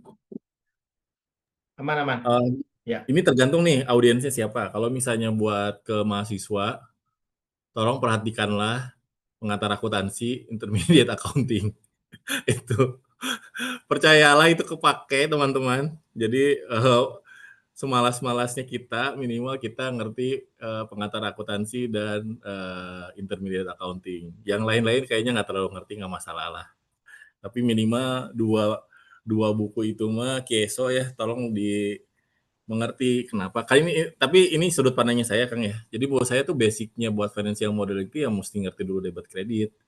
Jadi ketika bikin jadi kita tahu nih kalau misalnya kita melakukan ini tuh impact-nya kemana nih, bakal impact jurnalnya. Saya paling gampang tuh saya berpikirnya dalam jurnal gitu Kang. Jadi kalau misalnya ada transaksi ini, debitnya apa, kreditnya apa, ini bakal mempengaruhi aset bertambah atau aset berkurang, ini bertambah atau berkurang minimal karena itu sesuatu yang rasanya kalau itulah yang kelebihannya kita dibandingin teman-teman yang teknik gitu kan. Teman-teman yang teknik mah dia financial modeling juga pasti bisa belajar dengan cepat gitu karena logikanya juga bagus. Tapi logika accounting ini pun mereka kadang-kadang suka tersesat karena mereka nggak basicnya di situ. Jadi kalau message buat teman-teman yang mahasiswa, tolonglah diperhatikan ketika kuliah pengantar akuntansi dan intermediate accounting. Percayalah itu sangat bermanfaat dimanapun teman-teman bekerja. Terutama kalau teman-teman kerjaannya kayak saya ya, yang menurut Kang Ogi tadi apa, textbook banget ya, textbook textbook orang accounting banget gitu. Nah, yang kedua, menurut saya harus paham bisnis Kang, karena tadi gitu jadi kan ketika kita ngobrol sama eee, saya ngobrol sama si GM-nya nih, dia mimpinya apa? Oh, dia mimpinya pengen membuat satu company ini jadi company nomor satu. Ya saya tanya, "Apa itu artinya nomor satu?" Nomor satu itu artinya kita jadi market leader. Apa itu? Jadi kalau market leader tuh revenue kita berapa? Oh, market revenue itu segini. Oh, jadi gitulah. Jadi kita tuh ketika orang punya visi itu kita bisa nge-translate tuh, karena kalau saya berusaha selalu memposisikan, kita tuh harus bisa jadi kayak, internal consultant atau orang kepercayaannya si CEO nih, supaya dia nggak salah, langkah, supaya dia nggak tersesat gitu. Kita men-translate mimpi-mimpi dia itu ke dalam real financial number, karena pada akhirnya kita akan share the same KPIs kok.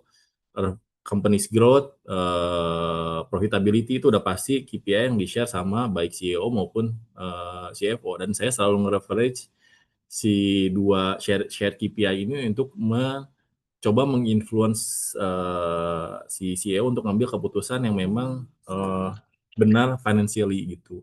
Jadi kalau buat saya karena kayaknya tiap orang pasti punya uh, starting yang berbeda kan. Kalau saya sih startingnya you need to really understand how the financial statement works gitu.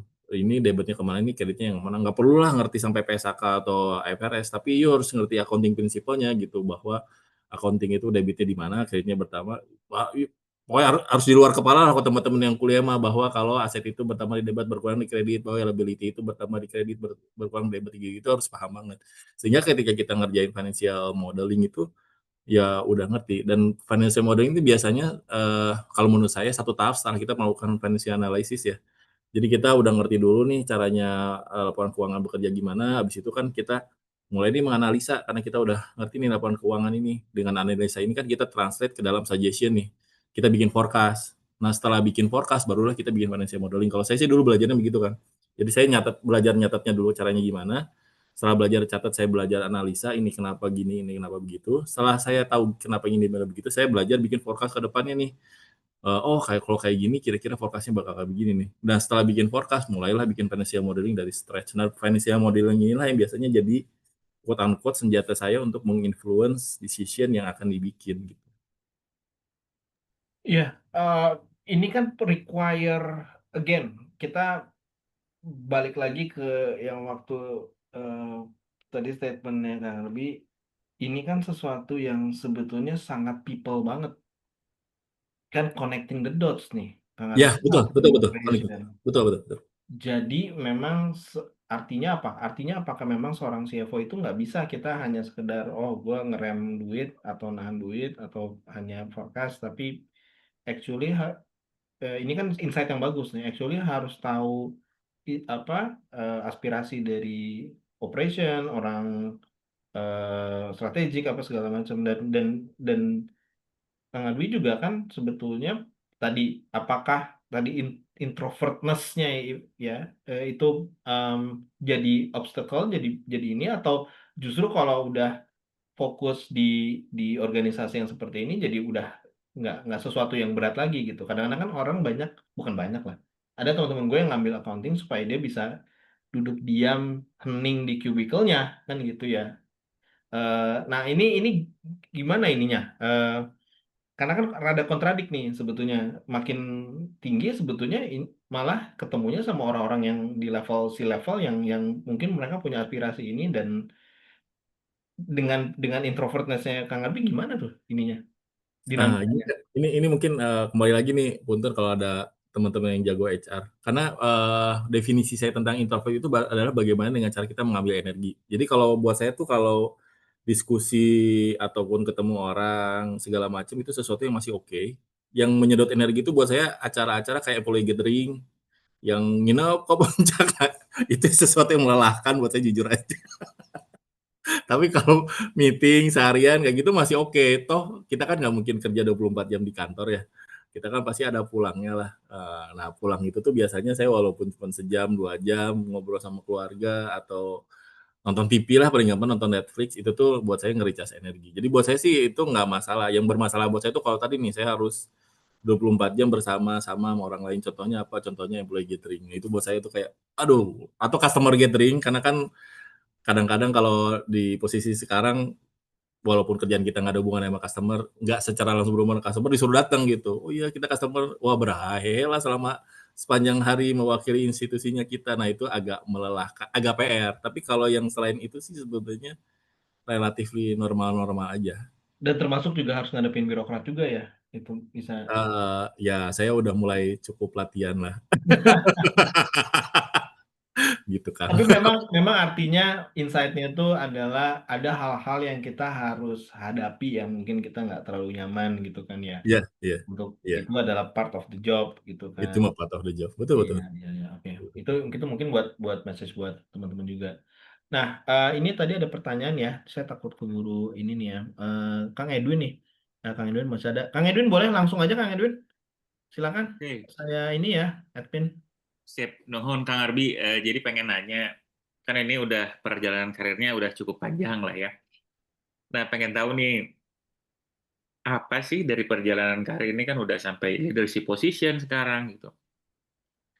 Apa yang Kang Arbi rasa itu didapat dari Unpad, Unpad ya, specifically Unpad. Apakah ilmunya, kalau misalnya itu ilmu ya, atau misalnya apalah pokoknya yang didapat aja gitu. Kalau mau mikir dulu juga nggak apa-apa, Kang Arbi boleh. Ya, saya udah tahu jawabannya, Kang. Jadi ini Apa? yang sebetulnya membuat kayaknya bos saya yang pertama tuh quote unquote sayang sama saya. Oh Jadi gitu, apa sebagai tuh? ini saya nggak tahu ya ini benar apa enggak, Yang tapi di Astra ya, yang waktu ngambil ya lagi. yang di Astra, yang di Ya. Astra, yang di Astra. Sebagai anak Unpad tuh saya nggak tahu apakah saya harus boleh ngomong kayak gini, tapi kita tidak memiliki ego yang sama dengan teman-teman lulusan UI dan ITB. Istilah kasarnya mah kita tuh jadi tahu diri gitu. Ini maka ini cerita asli ya. Bos saya itu pernah telepon saya jam 9 malam, Kang Ebin tahu nggak dia nanya apa? Apa tuh? Saya lupa matiin AC di ruangan saya. Tolong matiin Hmm. dong, kamu masih di kantor kan? Hmm. Jam 9 malam itu yang ditelepon saya bukan siapapun yang ada di situ. Ini saya nggak tahu sesuatu yang baik apa enggak ya, cuma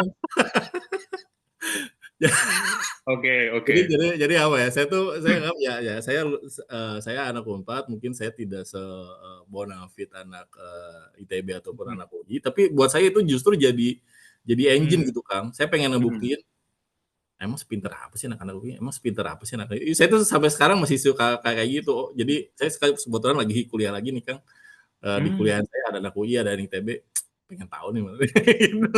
Gitu. Jadi ada engine-nya tuh justru dari situ. Jadi justru karena kita tidak dinominasikan sebagai yang terbaik gitu. Justru buat saya itu jadi nominasi bahwa wah kita mesti prove something gitu Kang. Saya lebih gitu. Sama yang kedua tuh mungkin apa ya? Kita nggak terlalu ego ya. Buat saya tuh ngerasanya anak Unpad tuh lebih mudah bekerja sama dan tidak mementingkan ego karena kalau pengalaman saya gitu ya, kayaknya seringkali di tempat kerjaan tuh, itu butuh gitu, kemampuan untuk, kompromi terhadap hal-hal yang kecil supaya kita dapetin hal-hal yang besar. Jadi bukannya karena kan kita tujuannya bukan untuk supaya ego kita menang, tapi kita tujuannya supaya tujuan kita dapat gitu kan.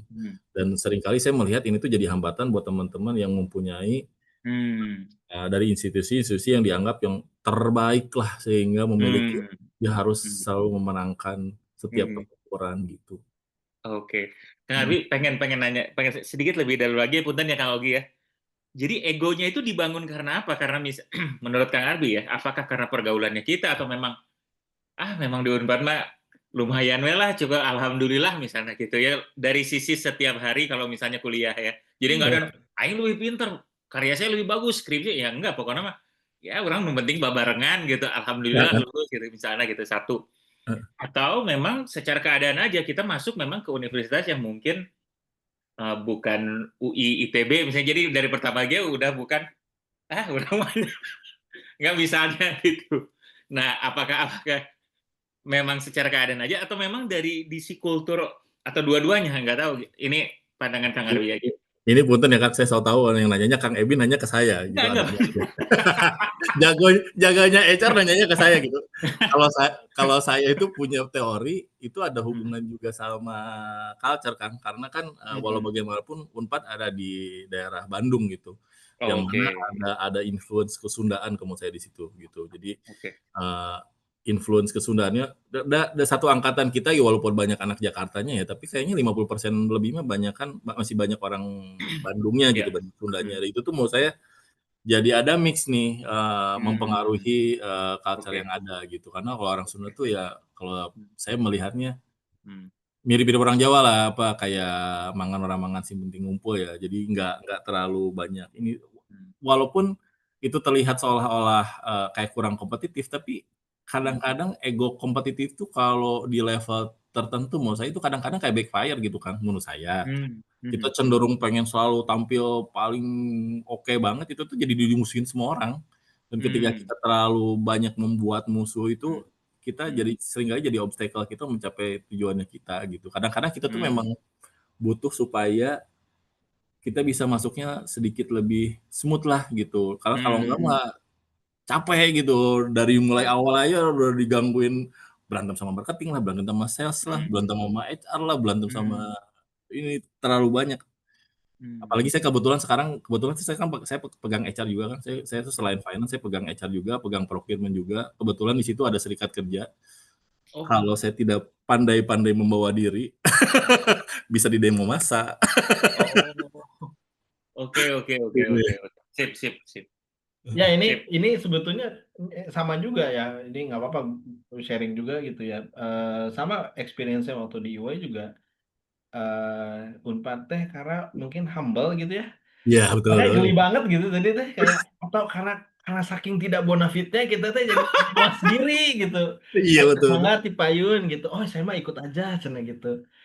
Jadi betul, tapi bahwa ini mungkin buat teman-teman yang nanti akan masuk ya di dunia korporat gitu ya. Kadang kita teh kadang tahu nih, yang mentok kieu tuh jero hate, di dalam hati teh salah gitu, salah gitu. Tapi memang kadang ada saat-saatnya lebih baik kita diam.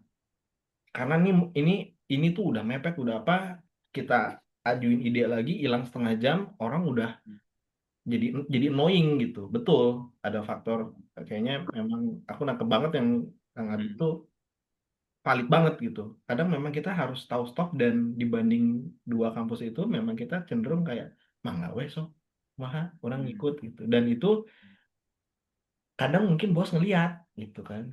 Jadi dia teh iya nggak ngeyel gitu.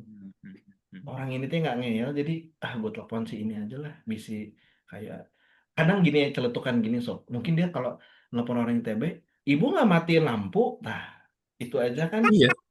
bener nggak? Itu aja kan kayak anjir, iya, tapi nyatong gitu nadana gitu kan.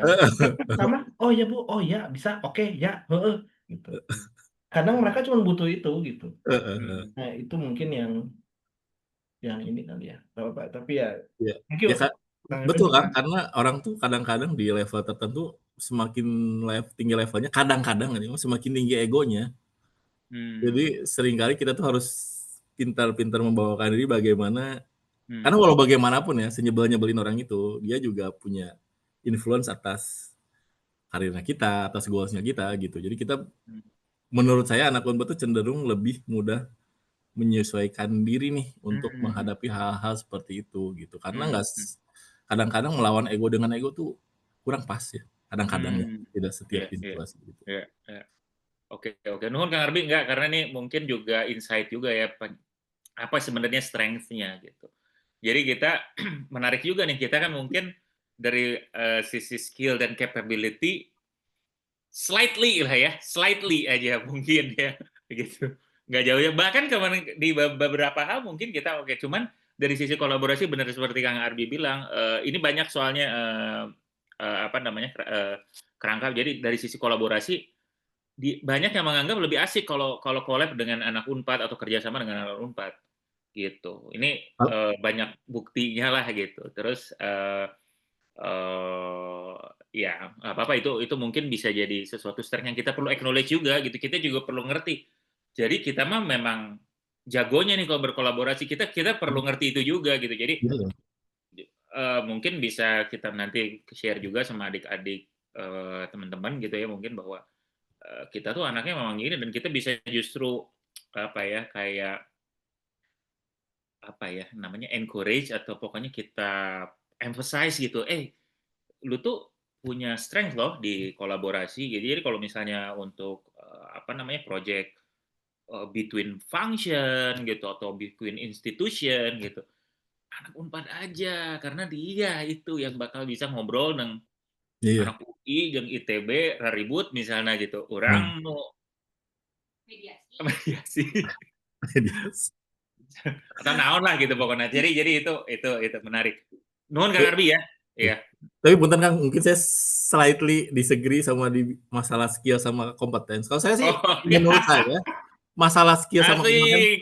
Iya. masalah skill sama kompetens menurut saya kita nggak salah, cuma mungkin brand-nya UI dan ITB itu sedikit Hmm. sedikit lebih dikenal lah daripada brand-nya Hmm. Unpad gitu. Iya, Itu iya. menurut saya, kalau saya sendiri kayak, wah, brand-nya, karena kita brand-nya agak kurang, kita harus bekerja lebih keras gitu, dan kita juga Hmm. bisa kolaborasi lebih baik gitu kan. Tapi kalau masalah skill sama ini mah, enggak lah, kita ada Kang Ogi, Berani diadu ya Kang ya. ada Kang Sindu. Hmm. Kang Sindu sekarang udah bukan cuma megang finance lagi kan, dia udah operation director juga banyak kan. Hmm. Udah di root Sindu. Oh iya, udah di root, udah banyak lah. Hmm. Ya, kita lebih humble aja gitu kan. Kayak tapi itu ke- less arrogant tuh bagus kalau Iya, menurut gue gitu. Hmm. Jadi skill yakin kompetensi mah bisa diadu gitu ya. Apalagi mau yang luar juga bisa. Tapi kita kayaknya memang nggak terlalu arogan dan itu sebetulnya in a way ngebantu. Gitu. Kang Albi ini sebenarnya nyambung sama pertanyaan berikutnya nih. Tadi kan beberapa kali pindah apa? Artinya pindah pekerjaan gitu ya. Itu kan banyak dari influence dari eh, apa institusi yang awal di PwC gitu ya. Kalau nggak salah tadi 2 kali sempat itu, mungkin di luarnya sempat ada lagi. Nah, menurut Kang Albi apa sih yang membuat kayak apakah itu memang kebetulan atau tadi kan seperti yang pertama itu ada kesan ya, ada kesan yang impression yang bagus sehingga jadi diingat segala macam, disayang gitu kan akhirnya di ini.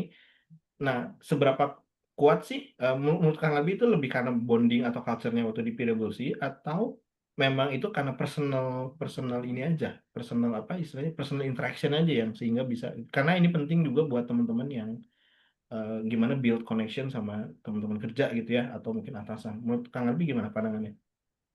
punten saya belum nggak ngerti pertanyaannya Kang. Ya, Gimana gitu? jadi ini kan pengalamannya beberapa kali nih dapat Ah, dapat opportunity ah, move ke pekerjaan lain tuh kan dari teman, dari ex oh iya, ex ah, colleague gitu ya. ah, ah. Nah, itu sesuatu yang memang eh, terutama PwC sih tadi yang gue tangkap. Itu tuh emang karena culturally di PwC gitu cenderung untuk kayak ingin bikin ekosistem dalam tanda kutip, atau sebetulnya itu lebih ke karena personal ini aja, karena personal connection aja, karena yang relationship yang dibuild di interaksi di organisasi sebelumnya sehingga menimbulkan kesan. Menurut Kang Albi lebih banyak mana? Lebih culturally speaking, atau artinya culture yang dibangun oleh institusi? Karena ini pertanyaan juga sama, teman-teman gue beberapa teman gue di Tarnus juga sama.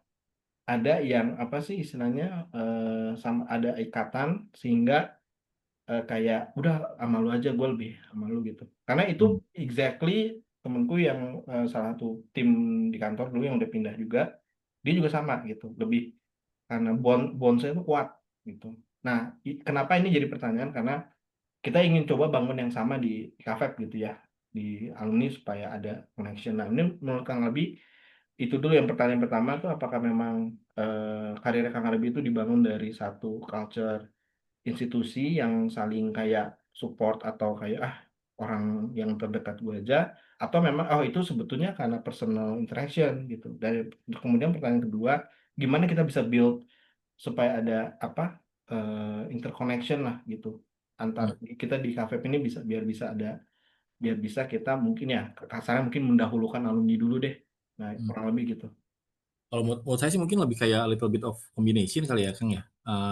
Karena kan kita misalnya ketemu sama teman, tapi teman pun kan tidak akan menyarankan kita kalau dia tidak punya istilah kasarnya impresi yang baik tentang kita gitu. Atau misalnya kayak si bos saya yang ini, yang di asal pertama ini nggak akan nyuruh balik lagi kalau memang dia impresi saya waktu pertama kali saya kerja nggak baik gitu kan. Eh, Jadi menurut saya sih bread and butter-nya tetap kita mesti tadi Kang, memberikan karya terbaik kita dimanapun kita berada ataupun dimanapun kita bekerja, usaha kita maksimal nih. Itu menurut saya sih saya sampai sekarang masih percaya kalau kita usahanya maksimal, itu mah pasti kelihatan lah. Walaupun hasilnya nggak sekarang, mungkin terasanya nanti gitu. Dan kadang-kadang terasanya tuh di waktu yang kita memang nggak sangka dan nggak butuh juga gitu, kayak tiba-tiba ketemu sama teman, apa segala macam gitu. Jadi yang pertama bread and butter-nya harusnya adalah usahanya kita sendiri nih, di kerjaan kita usahanya maksimal, kita tetap menjaga integritas kita tetap berusaha maksimal, nggak males-malesan lah istilah kasarnya gitu, jadi kita tetap deliver gitu. Eee, Kalau menurut saya sih, kayak misalnya kayak PwC memang, ada kebetulan kejadian misalnya di teman-teman saya yang ngumpul lah ya kan, kayak Sindu juga sebetulnya termasuk salah satu impact ke situ. Tapi sebetulnya, bukan culture-nya itu sendiri, sebetulnya sih lebih karena kebutuhan ya, karena kan mungkin ketika butuh nyari orang yang pasti dicari dan butuh cepat pasti kan nyarinya orang yang pertama kali kenal ya. Karena kan, udah jelas nih orangnya kita kenal gitu. Bagaimana karena tadi, bagaimana ya caranya kita meningkatkan itu ya, harus kenal dulu sih, Kang. Harus kenal dulu gitu. Ya tadi ya mungkin salah satunya ya ini terima kasih Kang Augie, udah memfasilitasi ke arah sini karena menurut saya sih harus kenal dulu, karena kita kan nggak mungkin hanya sekedar mereferkan seseorang karena Unpad hanya for the sake dia Unpad, tapi kita nggak kenal sama sekali sama dia gitu. Kita kan harus kenal nih, oh udah tahu nih dia sejarahnya kerja di sini sini sini, reputasinya bagus, kita dengan amat senang hati gitu merekomendasikan atau mereferkan gitu kan. Nggak hanya sekedar bahwa di atas nama, oh dia anak Unpad, tapi kita nggak tahu juga kredibilitas ataupun reputasi dia selama ini gitu kan. Itu kali ya kalau saya mah ya. Thank you, Kang Albi. Ini mungkin segmen pertanyaan terakhir ya. Aku Siap. ngelihat di LinkedIn kan lagi sering nulis nih. Ah, Lagi sering nulis. Nah, itu aspek yang gue juga baru lihat sekarang gitu. Baru belakangan, oh senang nulis nih gitu kan. Dan tulisannya sangat menarik sebetulnya ya di LinkedIn. Itu sebenarnya dari dulu udah senang nulis, apa itu ekspresi sekarang karena tergelitik melihat dinamika-dinamika yang ada di dunia korporat juga termasuk dan nasional gitu. Kang Albi gimana ininya? sebetulnya karena udah jarang ketemu teman dan kasihan orang rumah udah denger ocehan yang sama terus-menerus gitu. Ya kan kalau kita dulu masih ada di era-era mah gue ada kepikiran apa, gue Ya, ya, ngobrol, kita ngerokok, kita ngoceh ngalur ngidul gitu sambil diceng-cengin juga nggak masalah juga. Tapi kayak pikiran kita tuh keluar. Kalau sekarang kan kita mungkin dong ngomongin politik sama teman kantor gitu kan, dan ya, ya, ya. dan ngopi sama teman kan nggak mungkin tiap hari juga.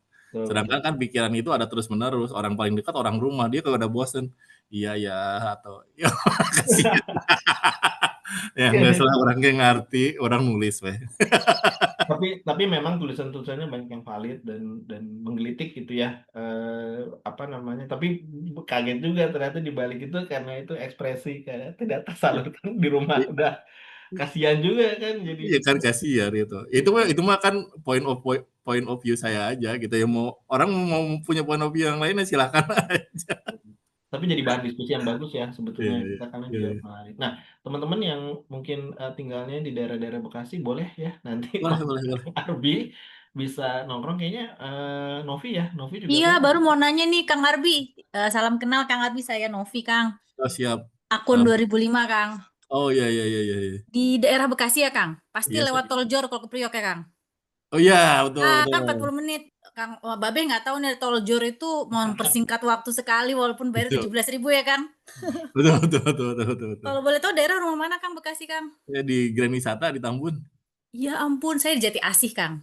Oh, siap. Siap, boleh Kalau kita. Tol Jor langsung keluar tuh dari Jati Asih ke Priok. Saya juga senjatanya Tol Jor itu kalau bawa mobil ke kantor. Ya, benar, benar, Iya, ya benar. bener kan Tol Jor. Betul. Jadi Novi ini lagi mau bikin aliansi alumni FEB Unpad Bekasi. Nah, Ah, Betul. Masa oke. Bintaro mulu Kang yang main?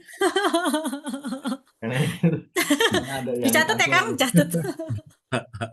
Ya, ya, ya. Oke, terakhir Kang Arbi mungkin terakhir Siap. sebenarnya tadi message-nya udah sempat disampaikan ya buat teman-teman yang masih masih kuliah terutama untuk mempersiapkan diri apa sih message-nya nih buat teman-teman yang ngelihat nih inspirasi nih Kang Arbi gue pengen jadi kayak Kang Arbi nih. Tadi memang sedikit udah kebahas tapi boleh nggak untuk terakhir statement terakhir message-nya apa nih buat teman-teman mahasiswa? Eh, jangan jadi saya lah, masih banyak pilihan yang lain. Tapi menurut saya sih setiap orang punya jalurnya sendiri-sendiri. Setiap orang punya kelebihannya sendiri-sendiri. Yang pasti dinikmati aja setiap momen yang ada. Jadi nggak usah terlalu terburu-buru gitu. Karena lucu juga nih, ya maksudnya teman-teman saya yang dulunya, wow kuliah aja nggak pernah, tiba-tiba ketemunya di PwC dan beliau sangat rajin gitu. Dan sangat perform dan tiba-tiba merintis gitu ya. Nah, orang jalurnya macam-macam. Jadi menurut saya sih nikmati aja setiap momen yang ada dan maksimalkan gitu. Lebih ke situ kayaknya. Jadi ya karena gitu, karena kalau misalnya kita tidak menikmati, kita tidak mensyukuri momen yang ada, kitanya jadi nggak maksimal dan ujungnya kita hasilnya nggak maksimal juga gitu. Jadi tapi kalau kita menikmati setiap momen yang ada, berusaha semaksimal mungkin, ya kembali jalan orang macam-macam, ada yang mungkin jalurnya textbook banget kayak saya, ada yang jadi dirut kayak Kang Sindu, ada yang tetap stay di kafe, macam-macam lah. Orangnya macam-macam, tapi opportunity itu biasanya bakal bakal datang lah, opportunity yang beda-beda gitu. Oke, Ada yang kayak HR kayak Kang Edwin. udah live dia ternyata. Udah lah, ya gitulah, macam-macam. Ya, oke. Masih ada. Sorry. Oke, terima kasih Kang Albi. Siap, atur Mungkin nuhun Kang. kita bisa tutup. Terima kasih sekali lagi buat teman-teman yang teman-teman alumni KFEB yang tergerak misalkan untuk pengen juga dong diangkat profilnya gitu silahkan ya bisa kontak kita di kanal-kanal sosmed bisa kontak saya langsung mungkin untuk yang kenal atau mungkin ingin merekomendasikan profil-profil alumni yang lain dan ini tentu saja sama Kang Arbi bukan berarti yang terakhir gitu ya pasti nanti akan ada topik-topik lain yang lebih spesifik harapannya seperti itu sebetulnya. Siap. Jadi ini adalah di tahun pertama ini di Cafe ini rencananya kita memang fokusnya di aktivasi dan konten untuk yang sifatnya generic dulu ya. Mungkin walaupun ada beberapa yang punya topik-topik khusus, tapi sekarang kita fokus di aktivasi dulu ya untuk supaya mengenalkan, mengangkat profil-profil alumni sekaligus menyambungkan lagi koneksi-koneksi kita yang mungkin sudah agak renggang gitu. Sekali lagi terima kasih Kang Arbi atas waktunya. Semoga sukses untuk perjalanan karirnya. Nanti kita akan bisa ngobrol-ngobrol lagi untuk IKF bercerita. Episode ini saya tutup. Terima kasih. Wassalamualaikum warahmatullahi wabarakatuh. Waalaikumsalam. Terima Assalamualaikum kasih warahmatullahi Kang wabarakatuh. Budi, Hatur Kang Budi, nuhun, Kang Arbi, Nuhun. nuhun Kang Hatur nuhun. Ogi.